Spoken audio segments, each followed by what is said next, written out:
ഇന്നത്തെ വീഡിയോ നമ്മൾ ചെയ്യാൻ പോകുന്നത് ഫോട്ടോഷോപ്പിനകത്ത് എങ്ങനെ പുതിയ പേജ് ഉണ്ടാക്കാമെന്നാണ്. അതിനായി ഫോട്ടോഷോപ്പ് ഓപ്പൺ ചെയ്ത് കഴിഞ്ഞാൽ ഫയലിൽ പോവുക, ന്യൂവിൽ ക്ലിക്ക് ചെയ്യുക. അപ്പോൾ ഒരു വിൻഡോ വരും. ഈ വിൻഡോ എന്തെന്ന് വെച്ച് കഴിഞ്ഞാൽ ഫോട്ടോഷോപ്പായി സേവ് ചെയ്ത് വെച്ചിരിക്കുന്ന അളവുകളായിരിക്കും കുറേ. ഇപ്പോൾ എക്സാമ്പിൾ പറഞ്ഞ് യൂട്യൂബിൻ്റെ തംബ്നെയിലുകൾ, A4 ഷീറ്റുകൾ, A3 ഷീറ്റുകൾ, സ്ക്രീൻ സൈസുകൾ, വെബ് പോസ്റ്റർ, ഇങ്ങനെ കുറേ അളവുകൾ കാണും. ഇപ്പോൾ എനിക്ക് ഫിലിം ആൻഡ് വീഡിയോയ്ക്കകത്ത് പോയി കഴിഞ്ഞാൽ യൂട്യൂബ് തംബ്നെയിൽ കിട്ടും. മൊബൈൽ സ്ക്രീനിൻ്റെ അളവാണെങ്കിൽ മൊബൈലിനകത്ത് പോകാം. A4 ഷീറ്റുകളൊക്കെയാണ് പ്രിൻറ്റിനകത്ത് പോയിട്ട് നമുക്കതെടുക്കാം. അതെല്ലാം നമ്മളായിട്ട് സേവ് ചെയ്ത് വെച്ചിരിക്കുന്ന അളവുകൾ കാണും. ഇതൊന്നുമല്ല, നമുക്ക് അളവുകൾ കൊടുക്കണമെങ്കിൽ നമുക്ക് അങ്ങനെയും കൊടുക്കാം. ഇതിൽ ഞാനൊരു വിസിറ്റിംഗ് കാർഡ് എങ്ങനെയാണ് ക്രിയേറ്റ് ചെയ്യുന്നതെന്ന് കാണിച്ചു തരാം. അതിനായിട്ട് ഞാൻ എന്ത് ചെയ്യുന്നു, പേരിൻ്റെ അവിടെ VC എന്ന് പറഞ്ഞ് കൊടുക്കുകയാണ്. അതിനുശേഷം ഇവിടെ അളവുകൾ നമുക്കറിയില്ല എങ്കിൽ നമ്മൾ അളവുകൾ മെഷർ ചെയ്യാം. നമ്മൾ സ്കെയിലോ എന്തെങ്കിലും ഉപയോഗിച്ചിട്ട്, അല്ലെങ്കിൽ ഇൻ്റർനെറ്റ് സെർച്ച് ചെയ്യാം. ഇപ്പോൾ എനിക്ക് അളവ് ഇതിനകത്ത് അറിയാം. അപ്പോൾ നമ്മളെപ്പോഴും യൂണിറ്റ് ഇവിടെ ശ്രദ്ധിക്കണം കേട്ടോ. നമ്മൾ ഏതാണ് അളവ് അറിയാവുന്ന ആ യൂണിറ്റേ കൊടുക്കാവൂ. എനിക്ക് അറിയാവുന്നത് 3.5ഉം 2ഉം ആണ് വിസിറ്റിംഗ് കാർഡിൻ്റെ സ്റ്റാൻഡേർഡ് അളവെന്നാണ്. അപ്പം ഞാൻ ആ അളവ് കൊടുക്കുകയാണ്. ഇവിടെ നീളവും വീതിയും കൊടുക്കുന്നു. ഈ അളവ് തിരിച്ചും മറിച്ചും കൊടുക്കണമെങ്കിൽ ഇവിടെ ലാൻഡ്സ്കേപ്പും പോർട്രേറ്റും ആക്കാവുന്നതാണ്. അതിനുശേഷം ഇവിടെ റെസൊല്യൂഷൻ കൊടുക്കാവുന്നതാണ്. റെസൊല്യൂഷൻ എന്ന് പറഞ്ഞാൽ 1 ഇഞ്ചിൽ വരുന്ന പിക്സലുകളുടെ എണ്ണമാണ് റെസൊല്യൂഷൻ. ആ റെസൊല്യൂഷൻ നമ്മുടെ ഉപയോഗം അനുസരിച്ചാണ് നമ്മൾ കൊടുക്കുന്നത്. പ്രിൻറ്റിങ്ങിന് ആവശ്യത്തിന് 300ഉം 600ഉം കൊടുക്കുന്നു. അതേപോലെ തന്നെ ഇൻ്റർനെറ്റ് റിലേറ്റഡ് ആയിട്ടുള്ള ആവശ്യമാണ് നമ്മൾ ചെയ്യാൻ ഉദ്ദേശിക്കുന്നതെങ്കിൽ 72 കൊടുക്കാറുണ്ട്. ഇപ്പോൾ നിങ്ങൾക്കതൊന്നും അറിയില്ല എങ്കിൽ നമ്മൾ 300 ഇട്ട് തന്നെ ചെയ്യാവുന്നതാണ്, കുഴപ്പമൊന്നുമില്ല. അടുത്ത ഓപ്ഷൻ എന്ന് പറഞ്ഞാൽ കളർ മോഡാണ്. കളർ മോഡെന്ന് വെച്ച് കഴിഞ്ഞാൽ നമ്മുടെ ഈ ഡോക്യുമെൻറ്റ് എവിടെയാണ് പബ്ലിഷ് ചെയ്യാൻ ഉദ്ദേശിക്കുന്നത്.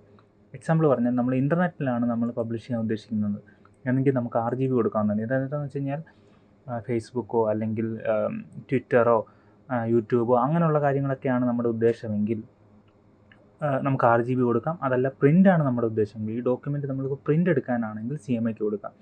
RGB എന്ന് പറഞ്ഞാൽ റെഡ്, ഗ്രീന്, ബ്ലൂ എന്നും CMYK എന്ന് പറഞ്ഞാൽ സിയാൻ, മജന്ത, യെല്ലോ, ബ്ലാക്ക് എന്നുമാണ്. അതേപോലെ ലാബ് കളർ എന്ന് പറഞ്ഞു കഴിഞ്ഞാൽ പ്രൊഫഷണൽ റീടച്ച് ചെയ്യാൻ ഉപയോഗിക്കുന്നതാണ് ലാബ് കളർ. എന്ന് വെച്ച് കഴിഞ്ഞാൽ ഇപ്പോൾ ഈ സിനിമ ഫീൽഡിലുള്ളവരൊക്കെ വീണ്ടും വീണ്ടും എഡിറ്റ് ചെയ്യാനായിട്ട് ഡീറ്റെയിൽഡായിട്ട് നമുക്ക് എഡിറ്റ് ചെയ്യണമെങ്കിൽ നമ്മൾ എന്ത് ചെയ്യും, ലാബ് കളർ നമ്മൾ ഇട്ടിട്ടായിരിക്കും നമ്മൾ ചെയ്യേണ്ടി വരുന്നത്.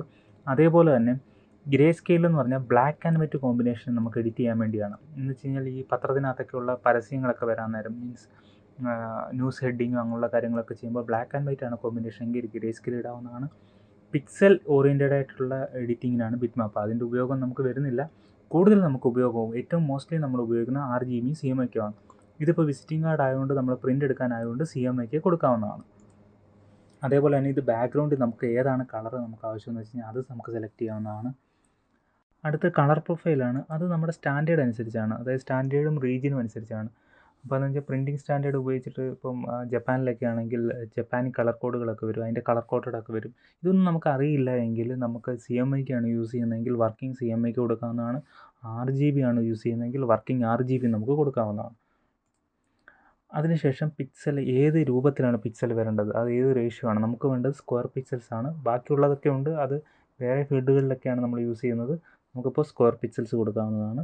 അതേപോലെ തന്നെ ഈ അളവുകളൊക്കെ നമുക്ക് സേവ് ചെയ്ത് വെക്കണമെന്നുണ്ടെങ്കിൽ ഇവിടെ ഈ ഡൗൺലോഡ് ക്ലിക്ക് ചെയ്ത് കഴിഞ്ഞാൽ സേവ് ആകുന്നതാണ്.